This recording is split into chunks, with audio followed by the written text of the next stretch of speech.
This title is narrated by virtual voice, computer-generated narration for audiobooks. Writings from the Barbed Wire Hotel, written by the Kriege's daughter, Diana Maul Halstead, published by Lulu Press, Inc. Copyright 2024 by Diana Maul Halstead. All rights reserved. No part of this book may be reproduced or transmitted in any form or by any means, electronic or mechanical, including photocopying, recording, or by any information storage and retrieval system, without the written permission of the author, except where permitted by law. Introduction. Our dad, Henry Eugene Maul, was born in Alton, Illinois, March 11, 1924, to Bertha Marie Schneider and Henricus Charles Maul. He had two sisters, Virginia, Quinnie, Lee, April 4, 1927, and Mary Jane, December 13, 1931. Dad was greatly influenced and angered by the attack on Pearl Harbor, December 7, 1941. At the time, he was a senior at Marquette High School in Alton, Illinois, his and our hometown. Shortly after his 18th birthday and graduating from high school, he enlisted in the Army Air Force June 30, 1942.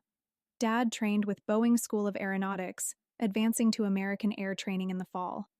Growing up, and even as an adult, my sisters and I were asked to never ask our dad about the war or his time spent as a prisoner. Of course, we didn't know much when we were younger, other than our dad made a point of watching every single movie ever made about World War II. I still remember the times I woke up at night as a child and going into the living room to sit with my dad while he was watching one of his movies. Dad was a member of the 96th Bomb Group and the 338th Bomb Squadron, flying as the waist gunner in a B-17 42-38-62 Laura Jane. Dad and his crew completed 8 missions before being shot down by flak, May 8, 1944. Flak were the primary fire launches of linear shrapnel that can deplete any armor and kill the target with a single or a maximum of 2 hits. The Laura Jane crash landed and exploded. Thankfully, our dad's crew all bailed from the plane, with 1 casualty. Dad landed in a tree which broke his ribs during his fall.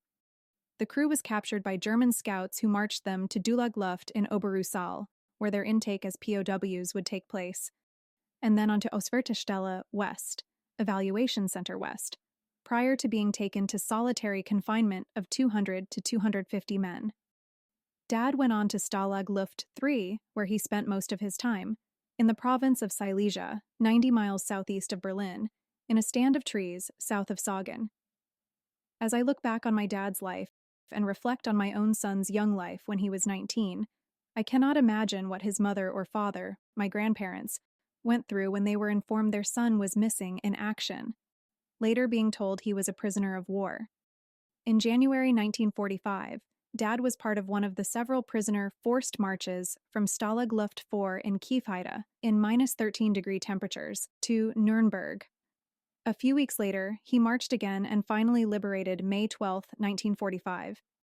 It has humbled me to learn what men can endure. World War II POWs endured starvation, disease, illness, poor hygiene, little water, intense solitude, loneliness, and capture. They endured because they did it as a group, with 200 men literally locked in their small barracks for hours on end, with many of the men forced to sleep on the cold ground, but probably more comfortable than sleeping on the 6 wood slats provided in lieu of a mattress. The men formed a community with 1 leader and were very organized. Each man helped the other to keep morale high. When a new POW came, he was welcomed, and the long-standing POWs were eager to hear news about home. Most Americans back home had no idea what their family or loved ones were experiencing. I hope you read some of the cigarette packs. That gives an idea how out of touch loved ones were about POWs. One mother wrote that she hoped her son would be able to go out often and enjoy the nightlife, that Germans really know how to entertain visitors. A girlfriend fiancé wrote to her POW that she was breaking up with him because he gave up and allowed himself to be captured instead of fighting on. With hard work and good leaders, morale was kept high. Still, a lingering thought was always there. Would Hitler order all POWs killed?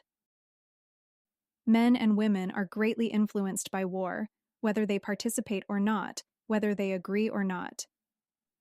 May we always keep our heads high, understand the cost of freedom, and allow no man to walk alone.